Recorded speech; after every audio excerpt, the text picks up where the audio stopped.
धरती पर कोई ऐसा प्राणी नहीं है जिसे मृत्यु का सामना न करना पड़े। जो दुनिया में आया है उसे एक निश्चित अवधि पूरी करने के बाद दुनिया से जाना है।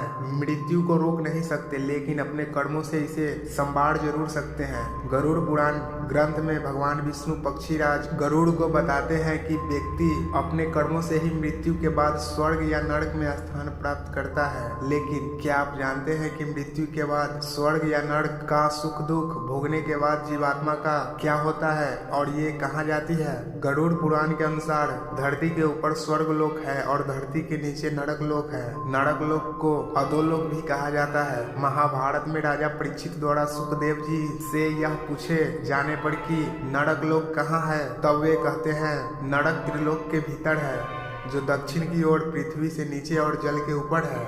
वहाँ सूर्य पुत्र और शनि के भ्राता यमराज का वास होता है, जो दूतों द्वारा लय जीवात्मा को उनके बुरे कर्मों का दंड देते हैं। तमिश्रा, अंधतमिश्रा, रौवर, महारौरव, कुंभीपाक आदि जैसे कई प्रकार के नरक होते हैं। इसमें कर्मों के लेखा जोखा के अनुसार जीवात्मा को दंड दिया जाता है।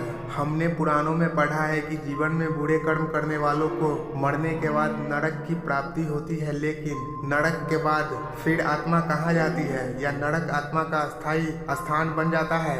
ग्रंथों के अनुसार नरक वह स्थान नहीं है जहां आत्मा को अस्थायी रूप से रहना होता है। जैसे ही जीवात्मा के पाप कर्म का दंड पूरा हो जाता है, उसे फिर से धरती पर आना होता है और जीवन फिर से शुरू करना होता है। आत्मा के लिए नरक या स्वर्ग दोनों में कोई भी अस्थायी स्थान नहीं होता है। आत्मा का यहाँ आना जाना केवल पाप और पुण्य कर्मों को भोगना होता है।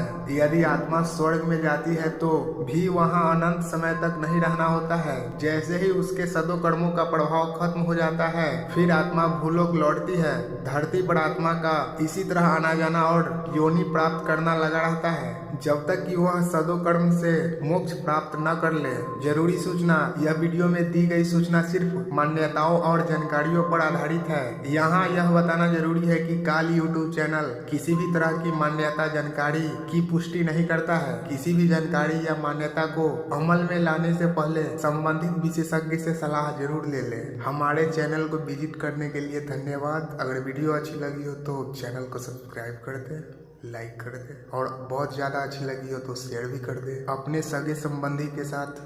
धन्यवाद।